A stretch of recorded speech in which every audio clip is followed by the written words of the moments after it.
guma wihebura why guma wiganyira why kandi Yesu yaranesheje ku musaraba why guma wihebura why guma wiganyira why kandi Yesu yaranesheje ku musaraba.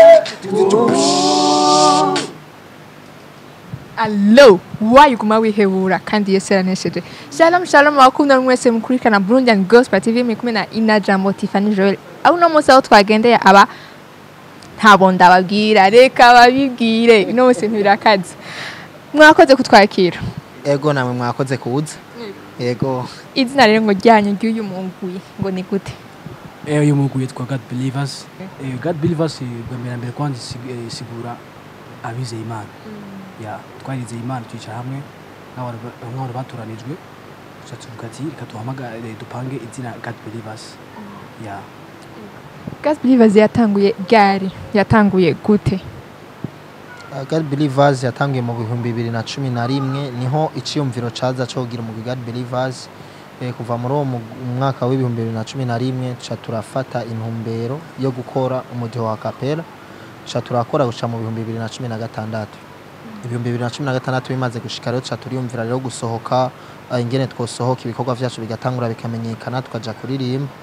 Muri uko gusohoka kwacu muri mwaka nyene 2016 niho twace tugira igiteramo cacu ca mbere. Igiteramo citabiyo n'abaririmbyi benshi twe twatumye abaririmbyi benshi cyane ndibuka ba Eloge ba Big Zoe n'abandi benshi cyane bo muri gisagara ca Bujumbura.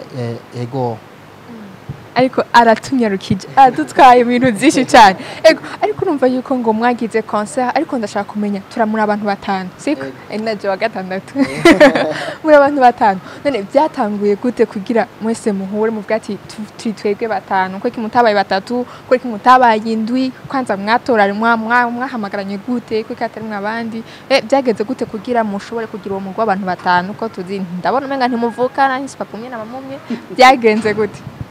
Ego merci. Abana na Yesu kugira ngo ahamagare intumwa abantu bari benshi cyane bari banicyagiye ariko yaturanye 12 muri bo. Sasa rero twebwe twari benshi mu munoze mo twakorana ngo acimana kuri fekabu kwishengera dusengera ariko koro umuhamagaro wari muri twebwe dufise iyo nyota muri twebwe cha turatorana hagati yiwacu. Cyawatereka dukore rero muri benshi bari bahati twebwe batanu twiyumva ati reka duhaguruke gukorera Imana muri ubujene bwacu dukurire tugaragaza ingabire Imana yaduhaye muri twebwe. Ego cyatumye tubimera gutya tuba batanu kandi nta wemewe kongera nta wemewe turi kugenda naje wa gatandatu sinemerewe. What a beautiful name it is. What a beautiful name it is. The name of Jesus Christ my King. Murakoze ariko ndabona yuko muracari batonya kugira muvuge ngo murakoze igiteramo nibaza ko byabasavye yuko habaho support ninde yabafashije mu mugongo canke eske byaranyarutse kumvikana mu reshengero ati turagize umugwi wacu w'aba bantu batanu hatari mu abandi bantu baza kuyongeramwo byagenze gute ninde yabafashe mu mugongo?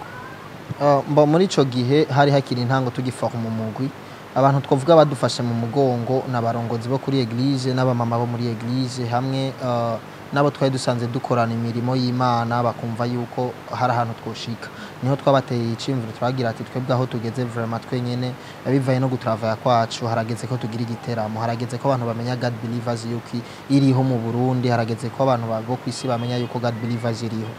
Muri ico gihe twace duterereza abapapa bo mu eglise abamama abo twakorana baradufasha barabijamwo nuko ca turagira igiteramo. Ego na cyane dushigikiwe na eglise yacu Fekabu Kamenge.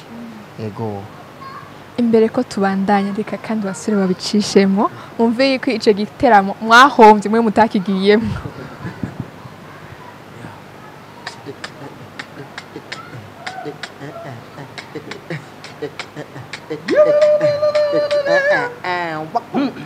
Sijali mabaya wala chochote kile mimi ni wake naye ni wangu tunalingana naye tunadunda naye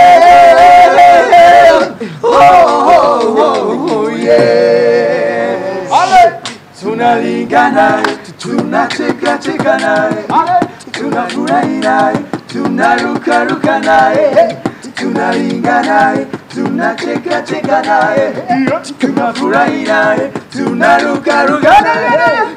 Ngana pensi nayo motema nanga inyoso, ngana pensi nayo motema nanga inyoso. Kama tangai papa ozali elengi, kama tangai papa ozali elengi.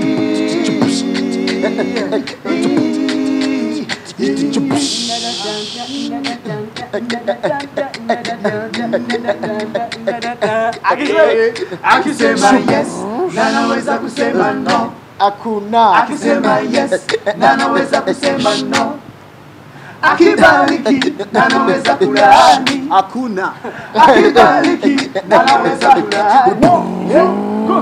Ale hakuna, hakuna, hakuna, hakuna, hakuna. Ale hakuna, hakuna, hakuna, hakuna. Ale nobody, nobody, nobody, nobody, nobody. Ale nobody, nobody, nobody, nobody, nobody. Ale nobody. tunafuraha na Burundian Gospel TV. Murumva abantu mutagiye muri concert mwarahombye. Ego murakoze. None twarumvise ko hari indirimbo igira ibice bigacika yitwa Why. N'abantu utamufite mutagira ibyiringiro kandi ari kumwe nanjye ibihe byose. N'abantu utamufite mutagira ibyiringiro kandi ari kumwe nanjye. None ubu naho mwarenze ibyo mu Burundi tugeze mu Rwanda. Exactly Kigali. None mwashitseyo gute? Ya mu Rwanda uko twashitseyo ni mu nteguro God Believers yakirategura mu bijanye no kwamamaza ubutumwa. Turafise ihangiro ryo kuvuga ubutumwa ku vyarimwe byose. Vyarimwe byose rero muko tubishikira ai sacrifices idusaba ko turasabwa gusohoka, dufise limit. Kuvuga rero yuko twahereye mu gihugu kibanyi cyo mu Rwanda kugira ngo iryo hangiro ryacu bandanye umva rishike hose. None mwege muri mu Burundi nabwiye kandi muracari abasore b'umunsi bakiri bato bato byaraboroheye kugira ngo mushobore kuvuga ngo titi ko turakora indirimbo mu Rwanda. Byaratworoheye tubifashijwemwo na Rebo turimwo Leobot Trust Entertainment. No kuvuga yuko byari mu neguro yuko dushobora gusohoka ni nkuko muzokumva twagiye mu bindi bihugu tutambikira tuvuga nyene ubutumwa. Ego hama kubera iki Aime Uwimana kubera iki Aime? No muri iri twabonye ko atwese yaduha agaciro ko mbona Imana novuga ko ni Imana yatwese ko twogira indirimbo na Aime mu Rwanda. Yes. Kandi urabishimira Imana ingene byagenze? Turabishimira Imana rwose. Ego none mwavuze ati iyi ni Level murimwo bimeze gute navyo mubitugiye mu bidohe ko muco?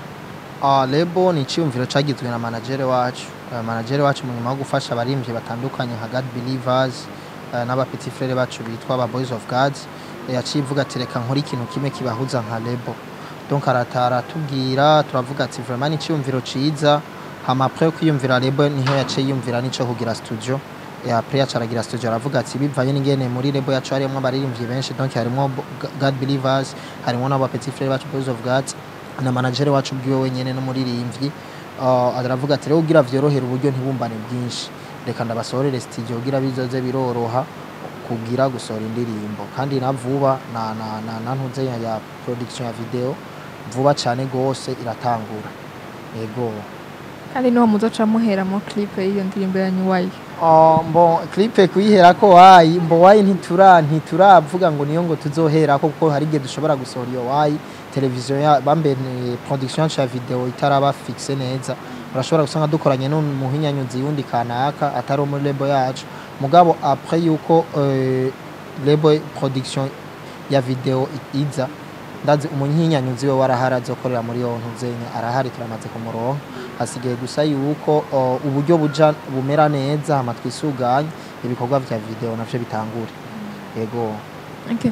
Nk'umurongozi wa God Believers mutugize mwatubwiye ibintu twumva umenga biraryoshe twumva umenga ni parcours nziza cyane ariko numva ngize amakenga nta ngorane mwigeze mugira nta bintu byigeze babera intambamyi mu kwavansa kwayo intambamyi zirahari ora nk'umuririmbyi nk'abari bagitangura ari ibintu bavuga ati intambamyi zirahari urabona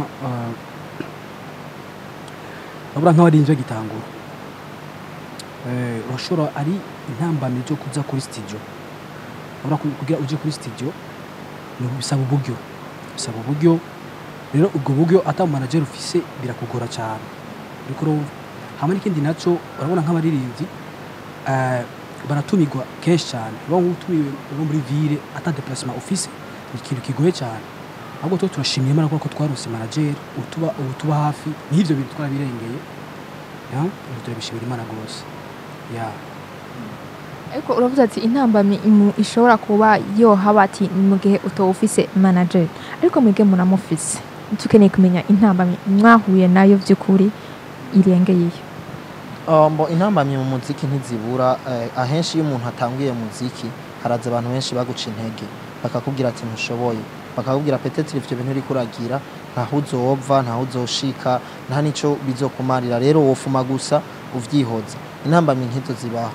izindi ntambamyi nazo umuntu ahura nazo mbo birashe ugasanga nk'umuririmbyi uratumiwe ahantu kure atana déplacement office ugasanga ubaye oblige kubera uvuga ati jewe ndashaka kwamamaza ubutumwa hari ahantu ushaka kuva ari ahantu ushaka kugera donc il faut rero aho hantu yuko ngira ikiguzi kanaka ntanze ugasanga birashitse uragiye n'amaguru iyo myaka ni imyaka twaciyemo kandi tudashobora guhakana ko twayiciyemo kubera ubu turashobora kuvuga ati uko biri kose management yacu niyobora déplacement yacu tugiye nko mu giteramo kanaka mugabo nico kiri mu ntambanyi nyinshi zatumye rimwe twumva twocika intege mugabo hamwe no kwiyumvira objectif yacu yuko twahamagariwe kuja mu mahanga yose guhindura abantu tubigisha kumenya Imana twasha tuvuga ati reka dukomereza hanyene abantu tubandanye tubigisha ibijanye n'Imana buke Imana izobona ko turiko turayikorera izotuma ibintu bitungana yego hama mwose rafise ngaha avuga ati jewe ndi forme mu kwandika je ndi forme mu kuririmba gutya je ndi forme mu kuvuza mwose ngira rafise mbo icyo novuga gusa nuko umuntu wese mu gutravailler ikintu canke mu gukubita recherche z'ikintu akubita ikintu sero na carrière asanzwe akoreramo si ndo muririmbyi nzogira amatravail yo kuririmba cyane si ndo mu musicien nzogira ama travail ngira ama recherche sero na musique nkubita nkaje muri God Believers mu beatboxer il est vrai ndagira amatize yo kuririmba mugabo ico nibasa ko cyane ni beatbox ko nico nkora cyane muri band yacu nubwo bishika no kuririmba nkaririmba mugabo ahenshi uzosanga ndiko ndagira ama research ya ma beatbox nkuko mu basiste uvuga ati ngira ama research ya base nkuko abaririmba amajwi akugira ati kuko nkuririmba amajwi nta na rimwe je ndigera ndabasanga ngo bariko baragira ama research ya beatbox nta na rimwe vraiment kubera bavuga ati no tubigire tubitware nta n'ivyo tuzokwigera dukora kurumva meje rero kubera je mvuga ati mu beatboxer ni twa compose indirimbo nzokenera gushiramo création kanaka il faut ko nzogira travail numva ivyo nakayavugije ivyo nakayavugije ninde muntu hora wigirako boje abo mpora nigirako ni batatu navuga ni batatu nabo nyene s'abarundi hari umushinwa hari n'abanyamerika babiri nibo mpora nkurikira kubijanye na beatbox yanje yego tuganire ku ndirimbo yanyu why mugira mushire navuga mugira mushire ahabona iciyumviro caje gute